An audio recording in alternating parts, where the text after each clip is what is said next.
Today, we step into the heart of West Java, uncovering the stories that define its people and the secrets tucked away in every corner. West Java.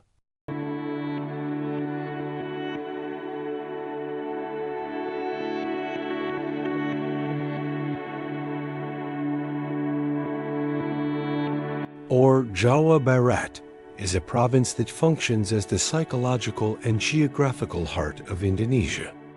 Situated on the western third of the island of Java, it serves as a dramatic gateway between the hypermodern metropolis of Jakarta and the traditionalist landscapes of central Java.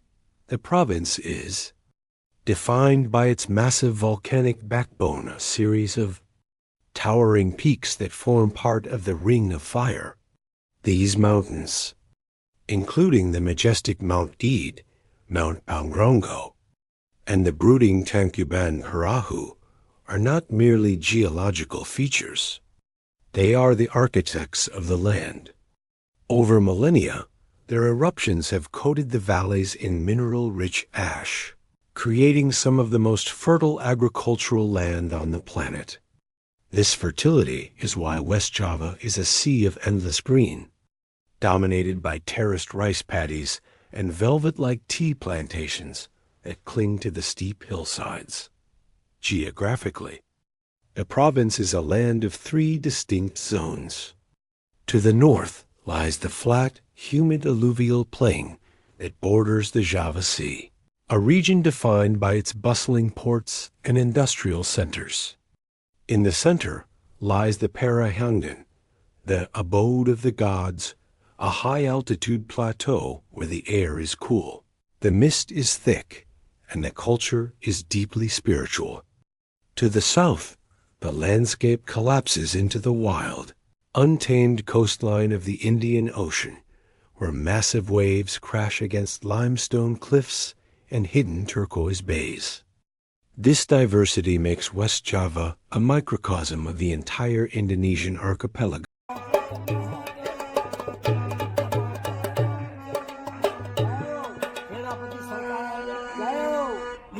आपके सामने हनुमान चालीसा हुआ लीजिए सुंदरकांड प्रारंभ हो रहा है दोहा number 29 किसकी ना कांड का दोहा 2 है इसके बाद में सुंदरकांड प्रारंभ होता है रमन पवन Kumar offering everything from alpine forests to tropical jungles and world-class surfing breaks. West Java is world famous as the home of the Sundanese people, Indonesia's second-largest ethnic group. The Sundanese are the keepers of a culture that is distinct from the Javanese to the east. While Javanese culture is often seen as courtly and hierarchical, Sundanese culture is celebrated for its egalitarianism, its light-hearted humor, and its profound hospitality. The region is also the cradle of Indonesia's tea industry, producing the majority of the nation's Pringger tea, a brand that was once so valuable in Europe that it was known as green gold. In the modern era, the province gained global political significance in 1955. Its capital, Bandung, hosted the historic Asian-African Conference. This was the first time leaders from newly independent nations, including Nehru, Nasser, and Sukarno met to chart a course independent of the Cold War superpowers. This Bandung spirit remains a point of immense pride for the locals. Today, West Java is an economic powerhouse, hosting the nation's largest manufacturing hubs while simultaneously preserving vast national parks. It is a place where a high-speed railway, the whoosh, zips through valleys that are still governed by ancient agricultural rituals. For the traveler, West Java offers a sensory overload: the smell of mountain sulfur, the sound of bamboo music, the sight of emerald hills, and the taste of the freshest vegetables in Southeast Asia. It is a region that demands to be explored slowly, with an open heart and a curious mind. The history of West Java is a grand tapestry of myths, powerful Hindu-Buddhist kingdoms, Islamic sultanates, and colonial struggles. To understand West Java, one must first understand the legend of the Sunda kingdom.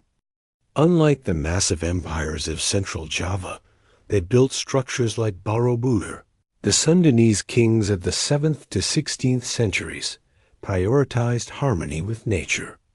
Their capital, Pakuan Pajajaran, near modern-day Bogor, was described by early Portuguese explorers as a magnificent city of wooden palaces.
And lush gardens.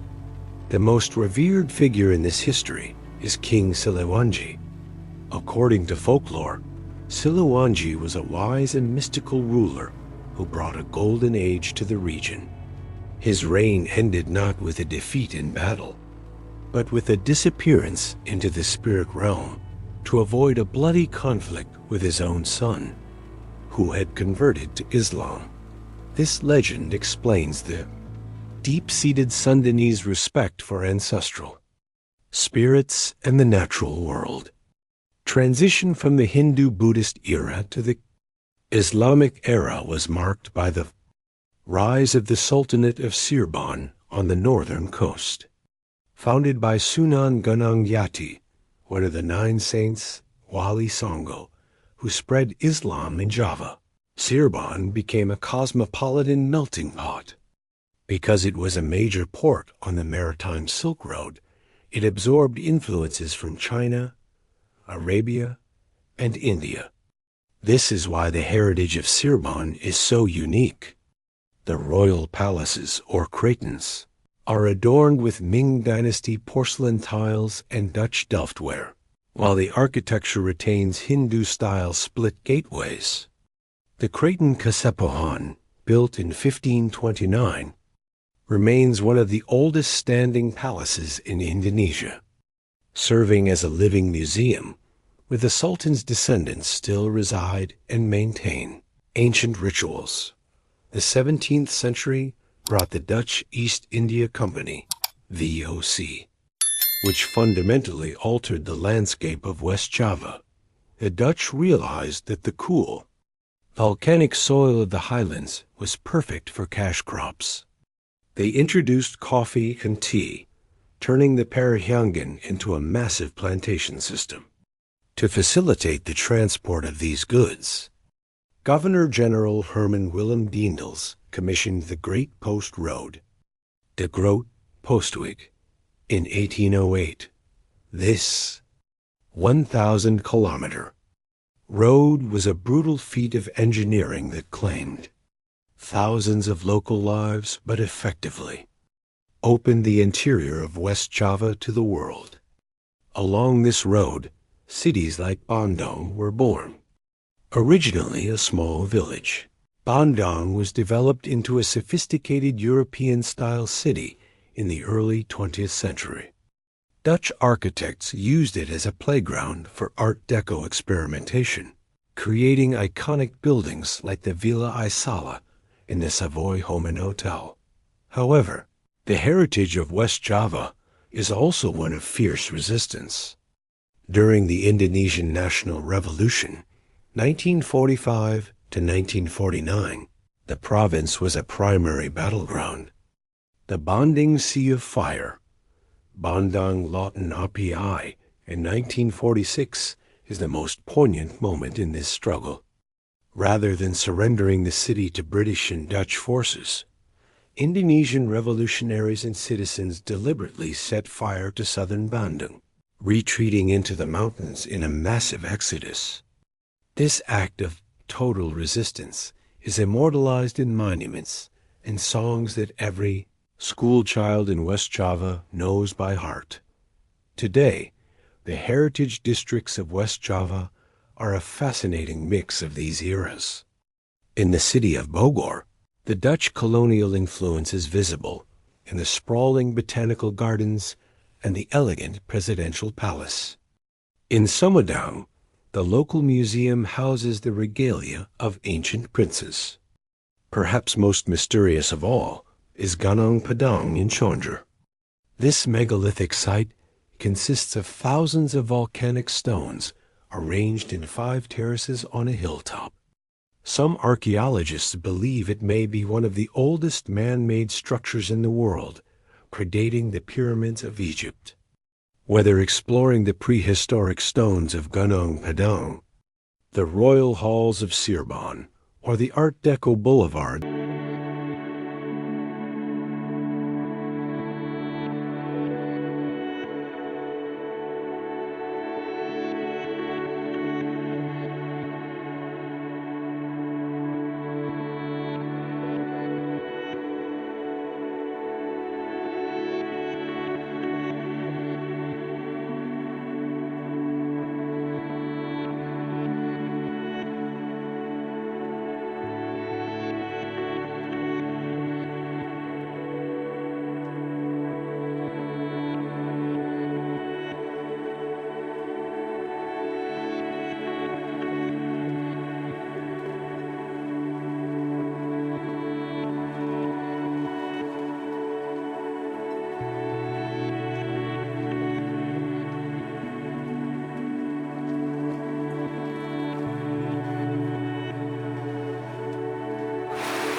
of Bondo. The heritage of West Java is a testament to a people who have successfully navigated waves of global change while keeping their Sundanese soul intact. West Java is a land of superlatives, containing some of the most dramatic natural and man-made landmarks in the Indonesian archipelago.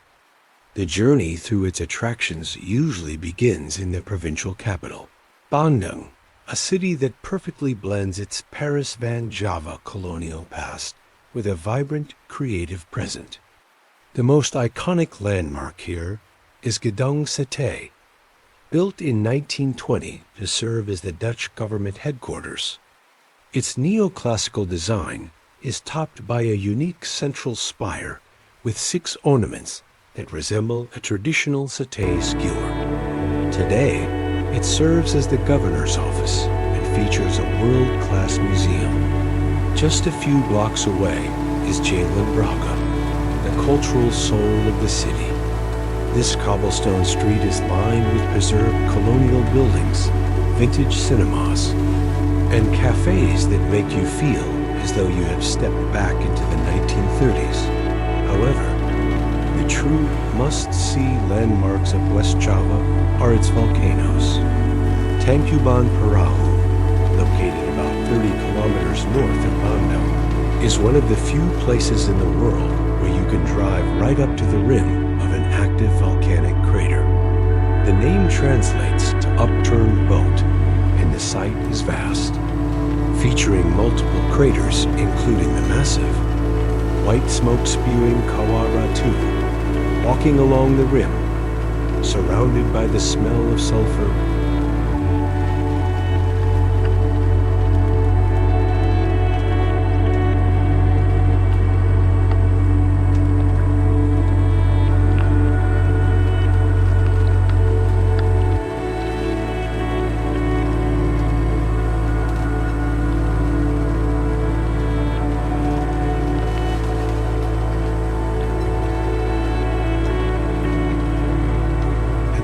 of scorched earth is a humbling experience.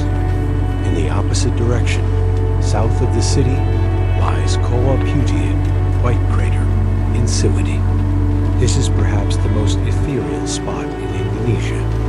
The acid lake is a bright, milky turquoise, and the surrounding sand is bone white. The sulfuric fumes have killed the surrounding trees, leaving behind skeletal, blackened branches that create a hauntingly beautiful landscape. Moving east toward the coast, the city of Cirebon offers landmarks of deep religious and royal significance. The Kraton Kasepuhan is the premier attraction here. Its whitewashed walls, inlaid with Chinese ceramics, protect a treasury of royal carriages and ancient artifacts. Nearby is the Masjid Agung Sang Cipta Rasa, one of the oldest mosques in Java. Legend says it was built in a single night by the Wali Songo. Its architecture is unique because it lacks a minaret and a dome, instead featuring a multi-tiered roof that reflects traditional Javanese wooden architecture. Another fascinating landmark in Cirebon is the Sunyaragi Cave, a water palace and meditation garden made entirely of coral and stone, designed with secret tunnels and chambers for the Sultan's family.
For the adventurous foodie, West Java offers tudig ongkum, a Tasik Malaya specialty consisting of rice mixed with fermented soybean cake, ongkum, that has been grilled and seasoned. It has a pungent, nutty flavor that is an acquired taste, but deeply loved by locals. To wash it all down, the Sundanese have a variety of traditional herbal drinks. Bajigur is a warm, comforting blend of coconut milk, palm sugar, and ginger, often served with boiled peanuts or sweet potatoes. For something even spicier, Bandrek uses ginger and cinnamon to create a drink that warms the chest perfect for the chilly nights of the Bandung highlands. Whether you are eating at a high-end garden restaurant in Lembang or sitting on a plastic stool by a street cart, the food of West Java is a celebration of the Earth's bounty. West Java offers a range of experiences that cater to every type of traveler, from the urban fashionista to the hardcore adventurer. In Bandung, one of the most popular activities is a walking tour of the Art Deco district. Starting at the Savoy Home and Hotel and walking down Jalan Asia Africa, you can see where world leaders walked during the 1955 conference. The city's creative energy is palpable in its many concept stores and independent coffee shops. For a modern thrill, Trans Studio Bandung is one of the world's largest indoor theme parks, offering high-speed roller coasters and world-class shows inside a massive, climate-controlled complex, a perfect escape from the tropical heat or afternoon rain. For those who love shopping, West Java is unparalleled. Bandung is famous for its factory outlets, particularly those located along Jalan Rio and Jalan Dago. Outlets like Ramamode provide a resort-like shopping experience where you can find international brands at significantly lower prices. If you want something more traditional, the Cibadud Leather Center is a long street dedicated to handmade leather goods.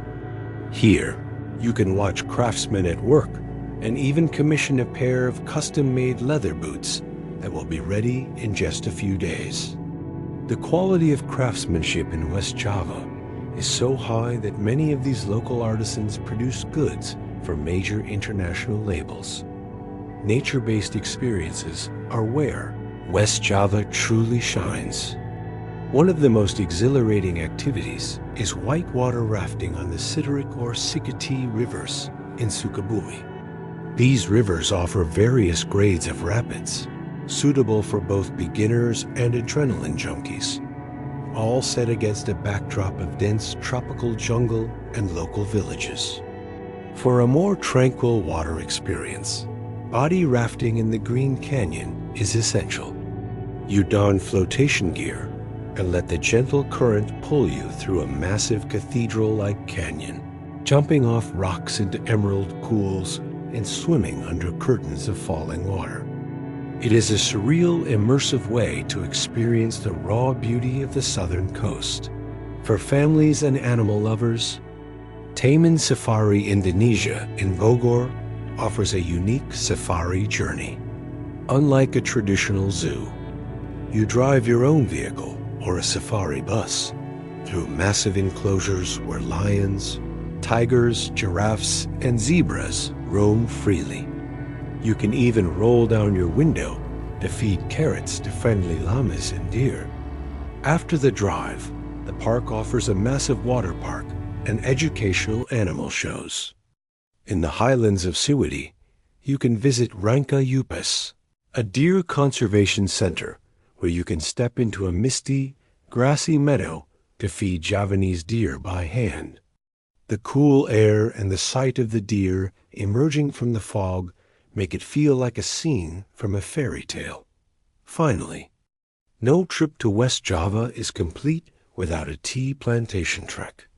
In areas like Pangalengan or Puncak, you can hire a local guide to take you deep into the tea fields in the early morning. You will see the skilled tea pickers, mostly women, moving with incredible speed as they harvest the top 2 leaves and the bud. You can visit the colonial Ira factories to see how the tea is processed and end your morning with a tea tasting session looking out over a valley of green. For the evening, head back to Bandung for its vibrant nightlife. The city is famous for its live music scene, from indie rock and small basement bars to sophisticated jazz on rooftop lounges like the Valley, where you can sip a cocktail while the entire city of Bandung twinkles like a field of stars below you. The natural landscape of West Java is a theater of geological drama, where fire and water have collaborated to create some of the most diverse ecosystems in Southeast Asia. At the heart of this beauty is the Mount Gede Pangrango National Park. This UNESCO World Heritage Site is a sanctuary for Indonesia's endangered species, including the Javan gibbon and the elusive Javan leopard. For hikers, the twin peaks of Gede and Pangrango offer a challenging but spiritual journey. The highlight for many is the Surya Kankana Meadow, a high-altitude plain located just below the summit of Mount Gede. This 50-hectare field is famous for its vast carpets of Javanese edelweiss, known as the eternal flower because it never seems to wither. Standing in this meadow as the morning mist clears to reveal the volcanic peaks is a bucket list experience for any nature lover. While the mountains provide the altitude, the Curugs, waterfalls of West Java, provide the soundtrack to the province. West Java is home to hundreds of waterfalls, each with its own character. Curug Malele in West Bandung is often referred to as the Little Niagara. This massive waterfall spans over 50 meters in width, with water thundering down a series of rocky tiers. To reach it, you must trek through lush rice paddies and tropical forests, making the arrival at the misty, roaring basin feel earned. In contrast, Curug Cikaso is famous for being one of the tallest in the region and is unique for its rainbow waterfall feature, where LED lights illuminate the water at night, creating a magical glow against the dark jungle backdrop. For those who prefer the ocean, the southern coast of West Java offers a wild, untamed beauty that stands in stark contrast to the calm Java Sea in the north. Pangandaran is the crown jewel at the south. This peninsula features a unique nature reserve where jungle meets the sea. Here, you can hike through dense tropical foliage to find hidden caves used by the Japanese during World War II, spot wild macaques and monitor lizards, and then walk directly onto a white sand beach. Further west lies the Silito Palabuhanatu UNESCO Global Geopark. This massive area is a geological wonderland, shaped like a giant natural amphitheater.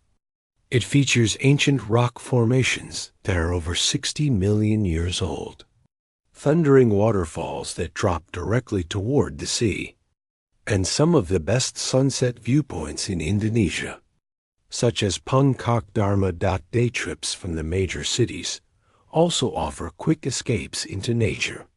From Bogor, a visit to Mount Salak provides a rugged jungle experience, complete with hidden hot springs and the mysterious Curug Seribu Thousand Waterfalls.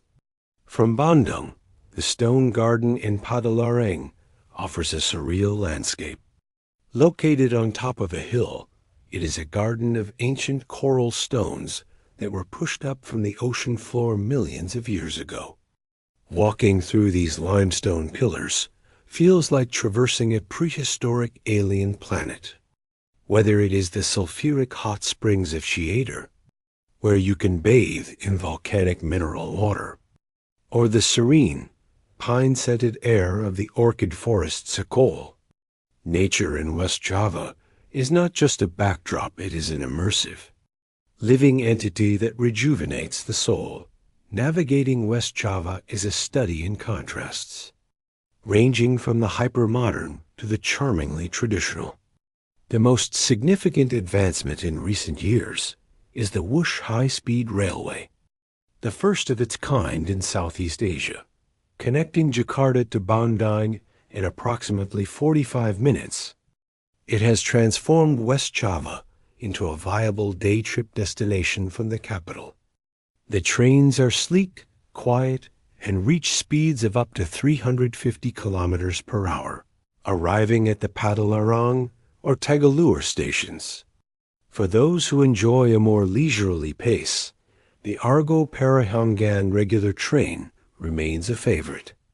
The 3-hour journey from Jakarta to Bandung takes you over soaring steel bridges and through deep mountain valleys, offering some of the most beautiful railway views in the world.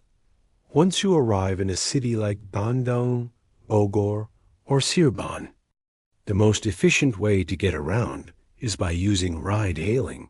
Apps like Gojek or Grab. These apps are the lifeline of Indonesian transport.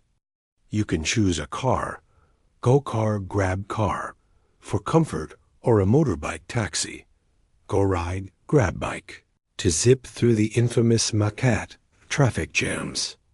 The apps provide transparent pricing and GPS tracking, making them extremely safe for tourists. If you prefer a traditional taxi, always look for the Blue Bird Group. They are the most reputable taxi company in Indonesia, known for their honest use of the meter and professional drivers. For those seeking a truly local experience, the Angkot, short for Angkutan Kota, is an essential part of West Javanese life. These small, color-coded minivans follow specific routes through the city. There are no official bus stops. You simply wave one down from the sidewalk and tell the driver, "Kiri," left, when you want to get off. While they are incredibly cheap, usually just a few thousand rupiah, they can be daunting for non-Indonesian speakers. However, the drivers and fellow passengers are usually very helpful if you mention your destination. In smaller towns and rural areas, you might also find the bekik, cycle rickshaw, which is perfect for short, breezy trips through narrow, heritage streets.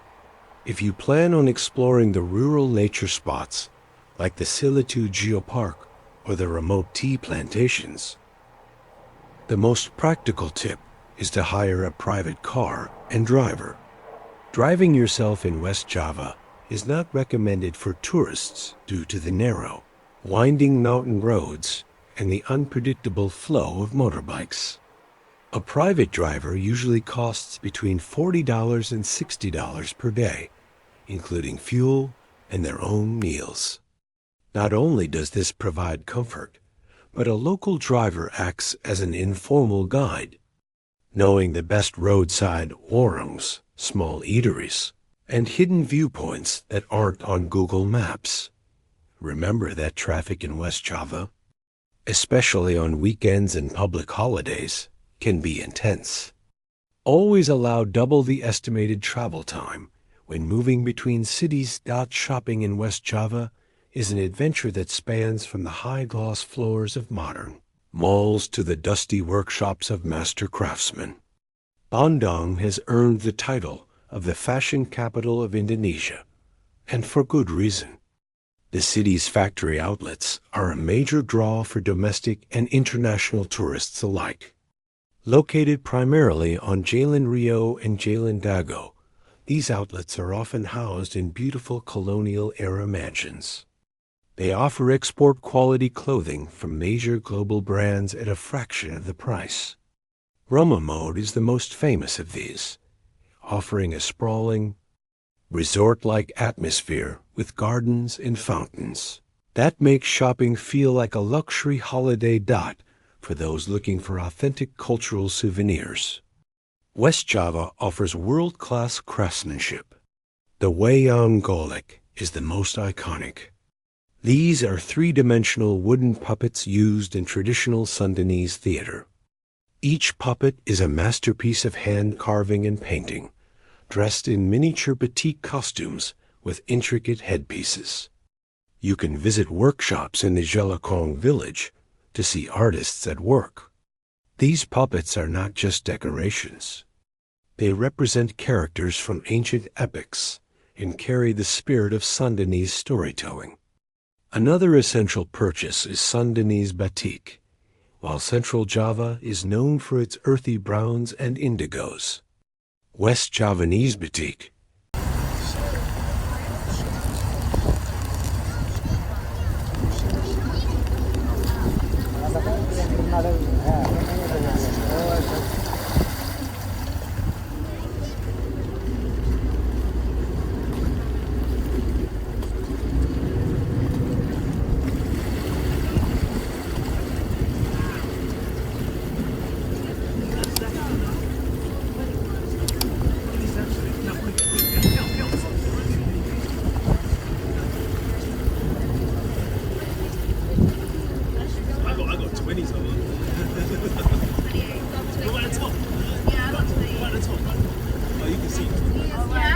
especially from Cirebon, is famous for its vibrant colors and the Megamendung cloud pattern, which features bold, swirling blue shapes.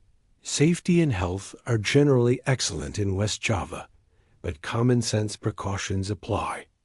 Indonesia is a safe country for solo and female travelers, though petty theft like pickpocketing can occur in crowded areas like the Alan or busy markets.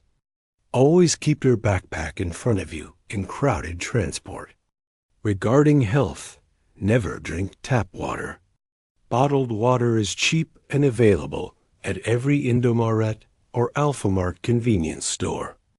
It is also wise to carry a high SPF sunscreen and insect repellent, especially when trekking through the national parks or visiting the southern coast. If you plan on hiking, always hire a local guide. The volcanic terrain can be unpredictable, and weather conditions can change in minutes. Cultural sensitivity and local laws are paramount. West Java is a predominantly Muslim province, and while the people are incredibly progressive and welcoming, certain traditional values should be respected. When visiting religious sites or rural villages like Kampong Naga, dressing modestly, covering shoulders and knees, is a sign of respect that will be deeply appreciated by the locals. During the holy month of Ramadan, avoid eating, drinking, or smoking in public during daylight hours as a courtesy to those fasting. Furthermore, be aware that Indonesia has zero-tolerance laws regarding drugs. Penalties are extremely severe. Finally, manage your financial and digital logistics. While credit cards are accepted in Bandung's major malls and hotels, West Java is still a cash is king society in the rural and street food sectors. Always carry a stash of smaller rupiah notes for angkuts, tips, and market snacks. For connectivity, purchase a Telkomsel SIM card upon arrival. It offers the best coverage in the highlands. Learning a few words of Bahasa Indonesia or Sundanese, like Hatur nuhun for thank you, will transform your experience. The Sundanese people are famously responsive to foreigners who show an interest in their culture. By being patient with the traffic and respectful of the traditions, you will find that West Java is not just a destination, but a place that feels like a second home. West Java is a region of profound contrasts and breathtaking beauty, offering a travel experience that is as intellectually stimulating as it is visually stunning. It is a province where the ancient whispers of the Sunda kingdom still echo through the megalithic stones of Gunung Padang. Yet, it is also the site of the ultramodern Wush high-speed rail, symbolizing Indonesia's leap into the future.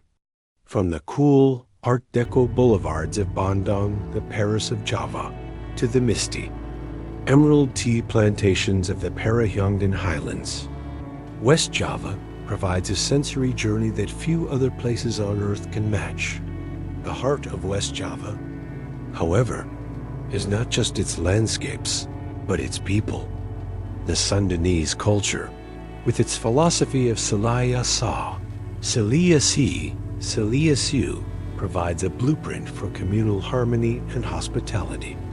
Whether you are participating in a massive Angklung symphony, witnessing the rhythmic energy of a Jaipongan dance, or sharing a communal lesahan meal on a banana leaf, you are partaking in a tradition that values the human connection above all else. The cuisine, defined by its incredible freshness and the fiery kick of its sambal, serves as a daily reminder of the volcanic fertility of the land. For the nature enthusiast, West Java is an outdoor playground of epic proportions. The thundering waterfalls of Sukabumi, the turquoise acid lakes of Siwadi, and the wild, crashing waves of the Pangandaran coast offer an escape into a world that feels raw and primeval. It is a place where you can climb a volcano in the morning and dine in a sophisticated urban cafe by sunset. The province manages to be both a sanctuary for endangered wildlife and a hub for global fashion and industry, proving that tradition and progress can coexist in a beautiful, albeit sometimes chaotic, dance. As we conclude this 8,000-word exploration, it is clear that West Java is more than just a stopover on a journey across Indonesia. It is a destination in its own right, deserving of deep exploration and quiet reflection. It is a land of legends and laborers, of mountains and music, of fire and fresh water. For the traveler, it offers a rare opportunity to see a culture that has remained fiercely proud of its roots while opening its arms to the world. Whether you come for the history, the food, the shopping, or the volcanoes, you will leave with a piece of the Sundanese spirit in your heart. West Java is, quite simply, the soul of Java, a vibrant, green, and welcoming heart that represents the very best of the Indonesian archipelago.